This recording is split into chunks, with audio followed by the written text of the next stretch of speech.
오늘 우리에게 주시는 하나님의 말씀 이사야서 41장 13절 다 같이 읽겠습니다. 이는 나 여호와 너의 하나님이 내 오른손을 붙들고 내게 이르기를 두려워 말라 내가 너를 도우리라 할 것임이니라. 아멘. 할렐루야. 이게 오사카를 다니다 보면은 참 인간의 능력이라는 것이 대단하다. 바다 위에 다리를 세우는 것이나 이 텐노지 쪽으로 가면은 그 아베노 하루카스라고 하는 아주 큰 건물이 있습니다. 300m더라고요. 300m. 저는 그 건물을 볼 때마다 저거 도대체 얼마짜리일까 그 생각 많이 했거든요. 그래서 찾아보니까는 한국 돈으로 8천억입니다. 저 어마어마한 이 막대한 그 돈을 쏟아 부어서 300m짜리 그런 건물을 세우기도 하고요. 또 간사이 공항 가면은 한국 돈으로 30조짜리입니다. 30조. 바다 한가운데 인공 섬을 만들어서 그래서 비행기가 뜨고 내리는 공항을 만들기도 하고요.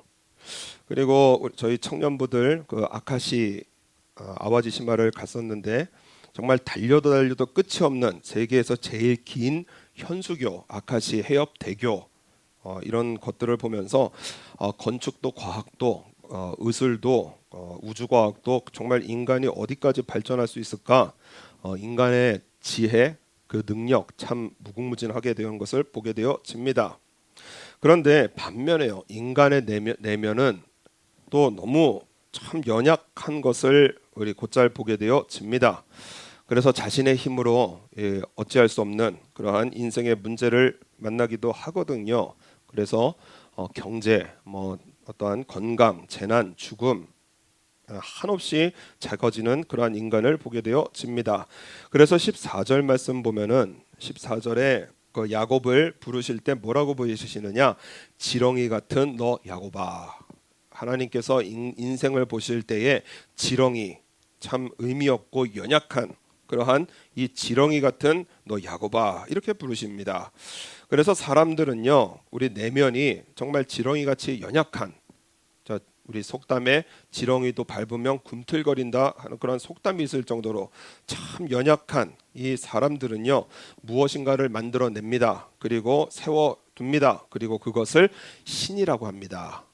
아무것도 아닌 그냥 나무로 집 짓고 목상 만들고 그리고 그 앞에 절을 하면서 그래서 그것을 신이라.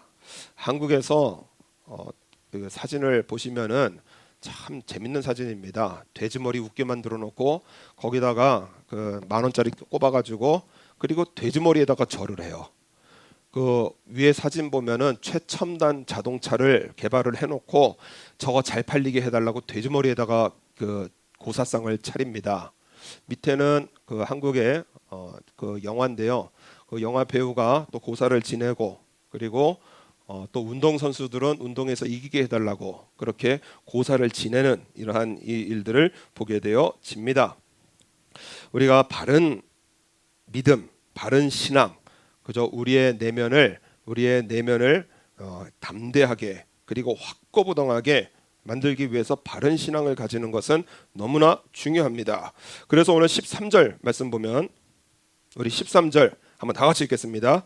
이는 나 여호와 너의 하나님이 내 오른손을 붙들고 내게 이르기를 두려워 말라 내가 너를 도우리라 할 것임이니라. 아멘. 이 말씀은 기원전 700년 그경에 이사야를 통해서 유다 백성에게 말씀하신 것입니다. 이유가 뭐냐면은 이스라엘 백성들은 하나님을 믿고 하나님을 섬겨야 되는데 그런데 하나님만으로 부족해지는 거예요. 그래서 농업을 잘 해야 되니까 농사로서 열매를 잘 거둬야 되니까 바알이라는 신을 섬깁니다. 그리고 아이들을 잘 낳아야 하기 때문에 아세라라고 하는 신을 또 섬기게 되어집니다.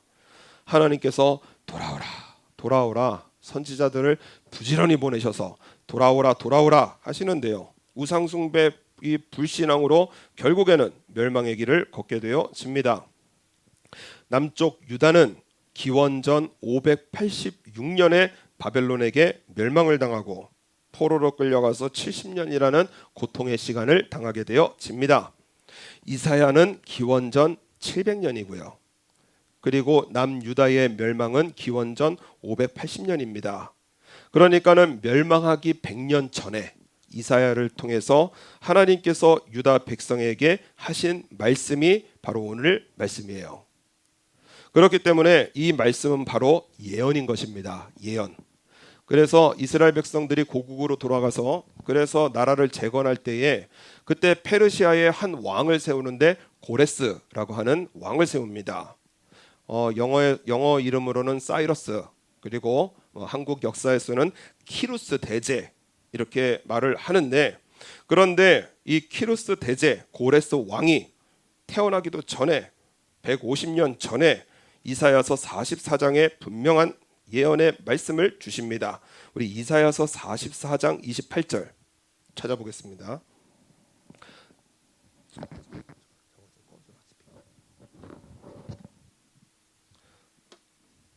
이사야서 44장 이사야서 44장 28절 다 같이 읽겠습니다. 고레스에 대하여는 이르기를 그는 나의 목자라 나의 모든 기쁨을 성취하리라 하며, 예루살렘에 대하여는 이르기를 중건되리라 하며, 성전에 대하여는 이르기를 내 기초가 세움이 되리라 하는 자니라. 이스라엘은 멸망하고 70년의 포로기라는 고통의 때를 보내기도 하지만은 하나님께서는 150년 전에 우리 역사 속에선 키루스 고레스라고 하는 왕이 일어서서 바벨론 왕을 정복하고 페르시아라는 나라를 세워서 이스라엘 백성들을 다시 돌려보낸다라는 분명한 예언의 말씀을 기록을 하고 있습니다. 45장 1절 말씀 보면 우리 45장 1절도 한번 다 같이 말씀 읽겠습니다. 나 여호와는 나의 기름받은 고레스의 오른손을 잡고 열국으로 그 앞에 항복하게 하며 열왕의 허리를 풀며 성문을 그 앞에 열어서 닫지 못하게 하리라. 내가 고레스에게 이르기를. 이 말씀을 선포하시고 150년 후에 이 예언의 말씀 그대로 이루셨습니다. 역사가 증거하고 있어요. 페르시아라는 나라가 일어서게 되어지고요. 가장 강력했던 바벨론이 하루아침에 멸망을 당하게 되어집니다. 그리고 포로 생활에서 고통받는 이스라엘 백성들이 고국으로 돌아가라는 고레스 칙령을 발표를 하게 되어지고, 그래서 역사 속에 538년 이스라엘 백성들은 돌아오게 되어지고요. 그것이 에스라서, 느헤미야서에 기록이 되어져 있습니다. 이사야의 말씀은 이때에 하나님께서 포로 생활을 하는 이스라엘 백성들을 도와주시겠다라는 소망의 말씀이에요. 하나님께서는 나라는 멸망하고 포로로 끌려갔다고 할지라도 이사야서 41장 10절 말씀 보면 두려워 말라 내가 너와 함께함이니라. 놀라지 말라 나는 내 하나님이 됨이니라. 내가 너를 굳세게 하리라. 참으로 너를 도와주리라. 참으로 나의 의로운 오른손으로 너를 붙들리라. 나라가 멸망했다고 해도요, 두려워 말라는 거예요. 포로로 끌려갔다고 할지라도 놀라지 말라는 거예요. 왜? 나는 내 하나님이 됨이니라. 하나님께서 이스라엘 백성과 함께 하셔서, 그래서 이스라엘 백성들의 그 삶을 하나님께서 붙들어 주시는 하나님이십니다. 세상은 강하고 백성들은 약해 보여도요, 바벨론은 너무 강성하고 그리고 이스라엘은 너무 약해 보여도, 그래서 41장 11절 말씀 보면은 41장 11절 보라 내게 노하던 자들이 수치와 욕을 당할 것이요 너와 다투는 자들이 아무것도 아닌 것 같이 될 것이며 멸망할 것이라. 네가 찾아도 너와 싸우던 자들을 만나지 못할 것이요 너를 치는 자들은 아무것도 아닌 것 같이 허무한 것 같이 되리니. 세상은 강하고 백성은 약해도요 하나님께서는 전능하시거든요. 우리 하나님은 만군의 여호와 하나님이시고요, 전쟁에 능하신 우리 아버지 하나님이십니다. 백성들을 위해서 싸워주세요. 이스라엘 백성들에게 주신 말씀, 곧 나에게 오늘 우리의 삶 속에 주시는 말씀입니다. 13절 오늘 본문 보면 이는 나 여호와 너의 하나님이 내 오른손을 붙들고 내게 이르기를 두려워 말라 내가 너를 도우리라 할 것임이니라. 이사야서의 말씀은 당시에 앞으로 나라는 멸망하고 또 포로 생활을 해야 되는 이러한 이스라엘 백성들에게 주신 소망의 말씀입니다. 이것이 오늘 이 시대를 살아가는 나에게 무슨 관계가 있는가? 아니라는 거예요. 오늘 나에게 주시는 하나님의 말씀입니다. 이사야서 41장 8절 읽어보겠습니다.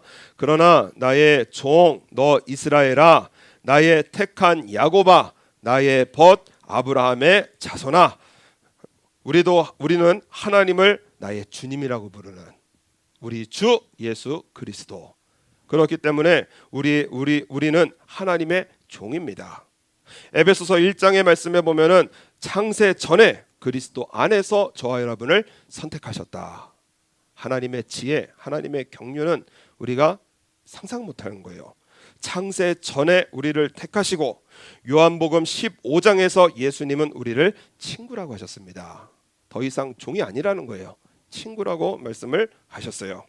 그리고 바벨론은 이 세상을 상징을 합니다. 요한계시록의 말씀에 보면은 하나님께서는 바벨론을 심판하신다고 그랬거든요. 바벨론의 노예가 되었던 이스라엘 백성들이요, 오늘도 이 시대를 바라보면은요, 돈의 노예가 되어지고요, 그리고 쾌락의 노예가 되어지고요, 일의 노예가 되어지고요, 세상 노예가 되어져서 참 힘들게 사는 것이 우리 인생이잖아요. 그러므로 이사야서 41장 말씀, 오늘 우리에게 그대로 주시는 말씀입니다. 두려워하지 말라는 거예요. 놀라지 말라는 것입니다. 하나님께서 우리와 함께 하신다는 겁니다. 예수님께서 세상에 오셔서 하신 마태복음의 마지막 말씀이 내가 세상 끝날까지 너희와 항상 함께 있으리라 하시니라. 세상 끝날 때까지요, 예수님 나와 함께 계십니다. 한번 따라하겠습니다. 예수님 나와 함께 하십니다. 이것을 우리 오늘 분명히 믿어야 됩니다. 분명히 믿어야 돼요. 왜냐?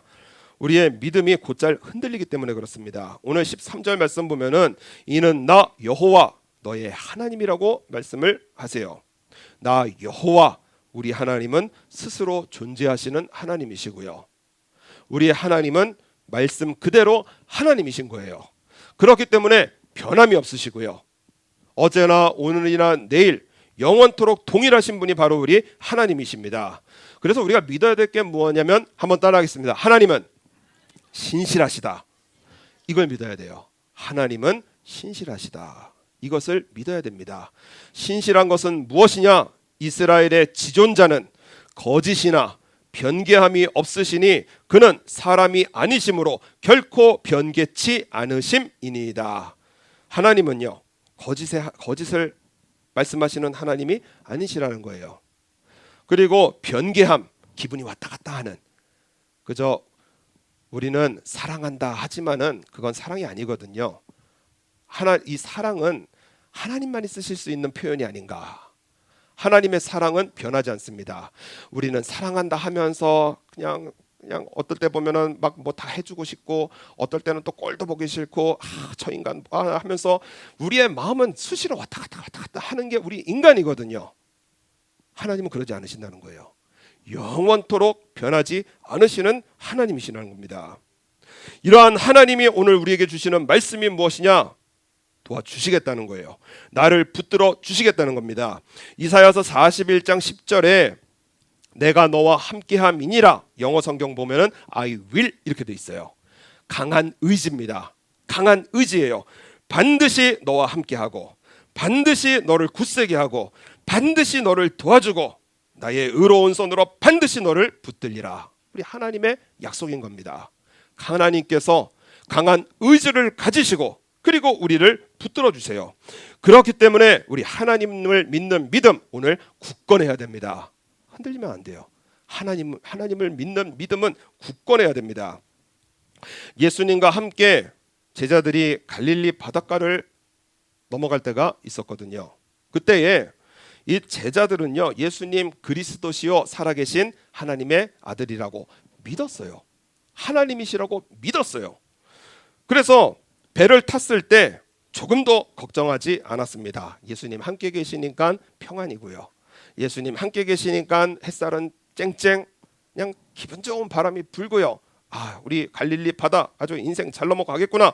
그런데 믿음이 송두리째 흔들립니다. 왜냐? 환경이 변하거든요. 환경이 변하니까는요, 이 사람 예수 믿은 사람 많은가? 이 사람 예수님 믿었던 사람 맞는가? 수십 년간 예수님 믿었던 사람 맞는가 할 정도로 믿음이 송두리째 흔들려 버리는 거예요. 큰 광풍이 일어나며 물결이 부딪혀 배에 들어와 배에 가득하게 되었더라. 예수께서 고물에서 베개를 베시고 주무시더니 제자들이 깨우며 가로되 선생님이여 우리가 죽게 된 것을 돌아보지 아니하시나이까. 그렇게 말을 합니다. 예수께서 깨어 바람을 꾸짖으시며 바다더러 이르시되 잠잠하라 고요하라 하시니 바람이 그치고 아주 잔잔하여 치더라. 그리고 제자들에게 하시는 말씀이 그렇습니다. 어찌하여 무서워하느냐. 예수님께서 눈에 보이게 배에 함께 계시는데요, 내 인생의 배에 함께 타고 계시는데요, 어찌하여 이렇게 무서워하느냐. 그리고 하시는 말씀이 무엇이냐? 너희가 어찌 믿음이 없느냐 하시니. 예수님을 믿는다 하면서도요, 우리가 오랫동안 신앙생활 하면서도요, 광풍이 불면은 어느샌가 예수님 믿었던 사람인가 할 정도로요 흔들려 버리고요, 그리고 고통하고요, 염려하고요, 불안해하고요. 예수님께서 하시는 말씀이 그래요. 어찌하여 이렇게 무서워하느냐? 어찌 너희가 이렇게 믿음이 없느냐 말씀하시는 거예요. 하나님께서 나를 붙들고 계신다, 하나님께서 나를 도우신다, 설교 시간에 아멘 하지만요, 환경이 변하면 믿음이 없어지고요, 환경 변하면은 내가 예수님 믿는 사람 맞는가 할 정도로요 함께 하시는 말씀이 능력이 되지 않는 것입니다. 우리가 좋을 때도 믿어야 됩니다. 그러나 어려울 때는 더 잘 믿어야 됩니다.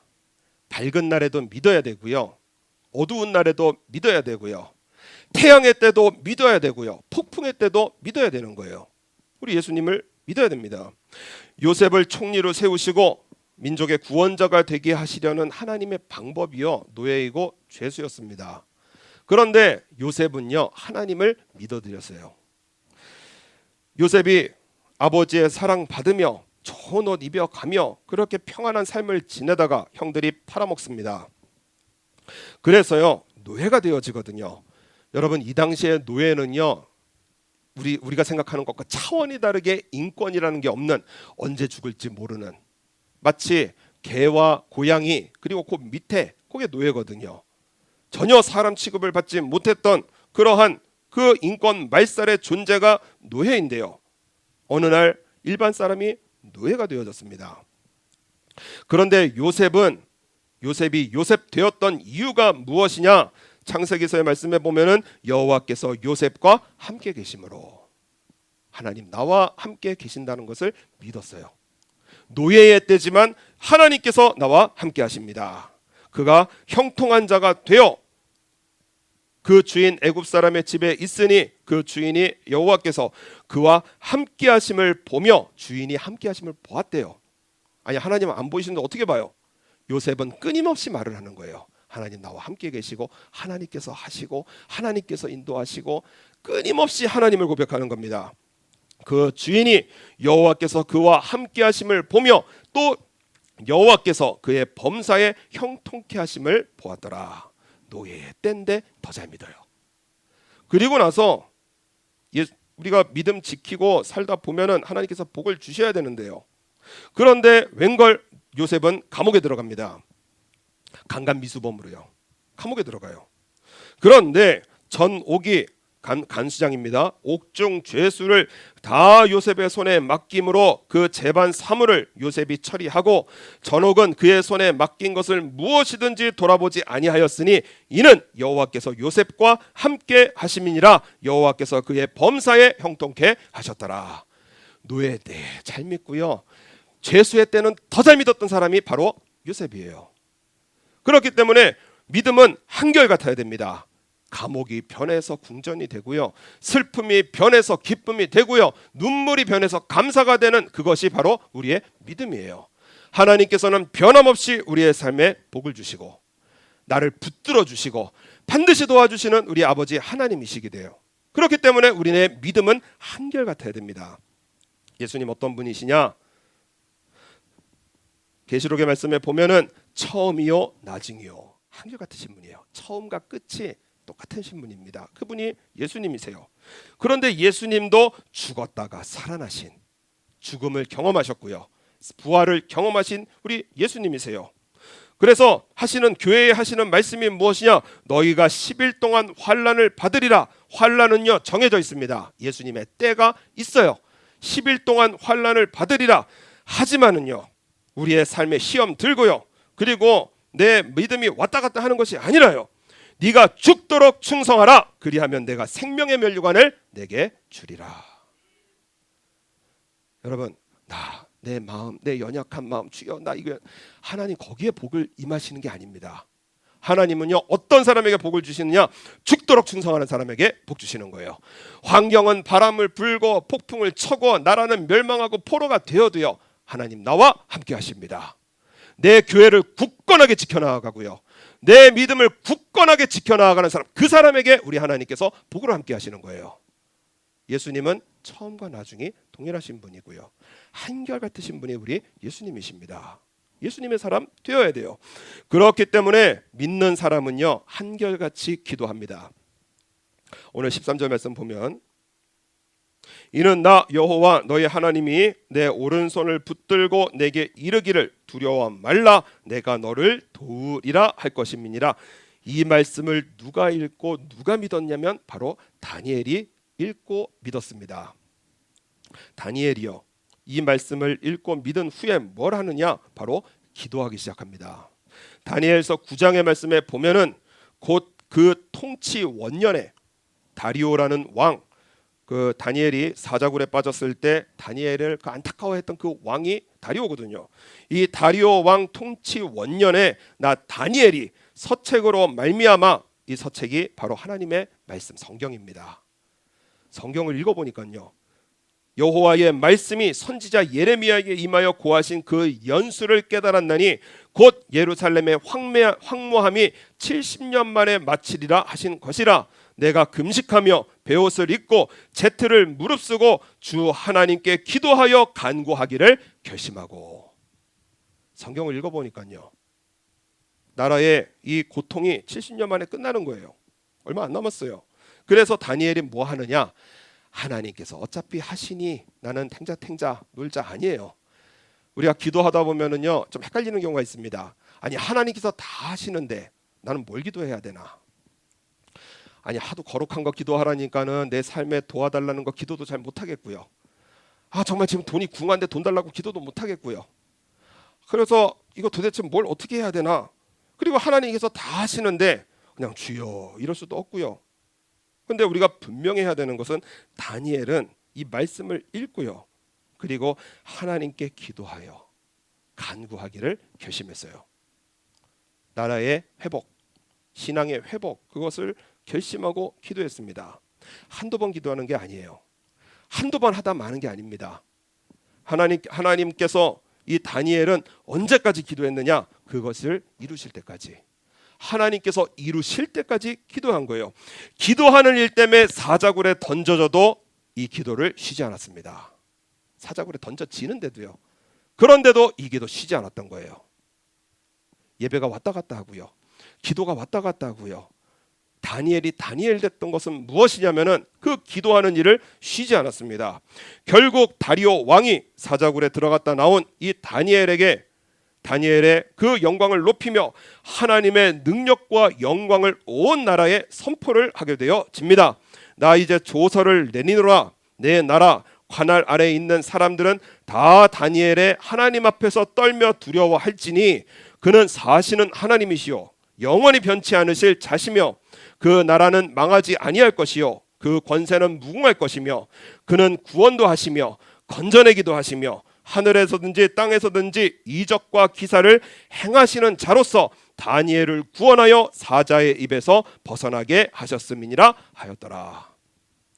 다니엘의 기도를 통하여 온 나라에 하나님의 영광이 선포되어지고 이 다니엘이 다리오 왕의 시대와 바사 사람 고레스 왕의 시대에 형통하였더라. 여러분, 나라가 바뀌고요, 정권이 바뀌면은요, 사람들 다 물갈이하는 게 정상입니다. 대통령이 바뀌면은 내각을 다 바꿔버리거든요, 자신의 사람들로. 그런데 바사 사람, 나라가 바뀌고요, 고레스 왕 정권이 바뀌는데 다니엘이 큰 활약을 하도록 형통한 이러한 일을 보게 되어집니다.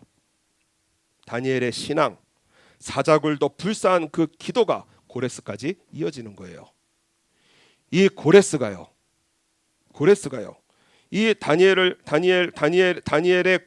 그 고레스 왕의 시대에 형통해지는 이 고레스가요, 역대하 36장 22절 말씀 보면 바사 왕 고레스 원년에 여호와께서 예레미야의 입으로 하신 말씀을 응하게 하시려고 바사 왕 고레스의 마음을 감동시키심에 저가 온 나라에 공포도 하고 조소도 내려 가로되 바사 왕 고레스는 말하노니 하늘의 신 여호와께서 세상 만국으로 내게 주셨고 나를 명하여 유다 예루살렘에 전을 건축하라 하셨나니 너희 중에 무릇 그 백성된 자는 다 올라갈지어다 너희 하나님 여호와께서 함께 하시기를 원하노라 하였더라. 하나님은요 150년 전에 이미 다 예언하시고요, 다니엘을 사용하시고 그리고 고레스를 사용하셔서 하나님께서 예언하신 그 약속의 말씀 그대로 성취하신 우리 아버지 하나님이십니다. 역사가 증명하고 있어요. 역사가 증명하고 있는 거예요. 고레스가 얼마나 놀랐을까. 150년 전에 자기 이름이 기록이 되어져 있는 이 문서를 읽었다면 얼마나 놀랐을까. 하나님은 살아계시구나. 그래서 이스라엘 백성들을 다 고국으로 돌려보내게 되어집니다. 우리 하나님은 살아계십니다. 우리의 삶을 붙들어 주세요. 그렇기 때문에 내가 포기하지 않으면 하나님께서는 포기하지 않은 우리 하나님이십니다. 이를 이루세요. 나를 건져주시고 이 삶에서 구원하여 주시고 회복시켜 주시는 우리 아버지 하나님이십니다. 그래서 우리의 삶, 오늘 굳건해야 되는 것이 무엇이냐? 나 하나님을 믿습니다. 이 믿음이 굳건해야 돼요. 환경에 따라서 흔들리고요, 사람의 말에 따라서 흔들리고요, 오락가락하면은요 하나님께서 이거 안타까우신 거예요. 복을 주셔야 되는데 오락가락하고 있으면 이거 안타까운 겁니다. 하나님께서는 우리의 삶 속에 확고부동한 믿음 위에 복을 주시고 반드시 그 일을 이루시는 우리 아버지 하나님이십니다. 멀린 케도로스라고 하는 목사님 계시는데 찬송 생활의 권능이라고 하는 책을 쓰셨습니다. 에드나라고 하는 미국 사람이 결혼을 했는데 결혼하고 보니까 알코올 중독자입니다. 그래서 남편이 술 문제로 감옥까지 가게 되어졌습니다. 이 혼자 아이를 키우면서 갖은 고생을 하다 보니까는요, 이 에드가라는 여인이 이런 남편하고 사는 것보다 이혼하는 게 낫다 싶어서 그래서 이혼을 하려고 했습니다. 그런데 어느 날 설교 속에서 은혜를 받았어요. 기도하라는. 생각해 보니까는 남편과의 치열한 그 부부관계 전투 속에 기도 한번 제대로 못 해본 거예요. 그래서 이 에드가라는 이 부인이 하나님 아버지라고 부르는데요, 그런데 이전에 몰랐던 것을 그때서야 깨닫게 되어집니다. 남편의 알코올 중독보다 자신이 더 악하더라는 거예요. 왜냐? 울면서 회개기도 하는 것이 제 남편보다 제 잘못이 더 큰 줄 이제야 깨달았습니다. 하나님을 믿으라고 하셨는데 저는 믿지 않았습니다. 서로 사랑하고 환난 가운데 즐거워하라셨는데 저는 사랑하지 않았고 즐거워하지 않았습니다. 제 삶 속에 남편을 보내주셔서 제 자신의 모습을 볼 수 있게 하시니 감사드립니다. 어떤 분은 굉장히 공감하시는 분이 계신가 본데 남편의 모든 문제는 누구 잘못이냐? 내 잘못이라는 거예요. 저 인간이 하는 게 다 내 잘못이라는 겁니다.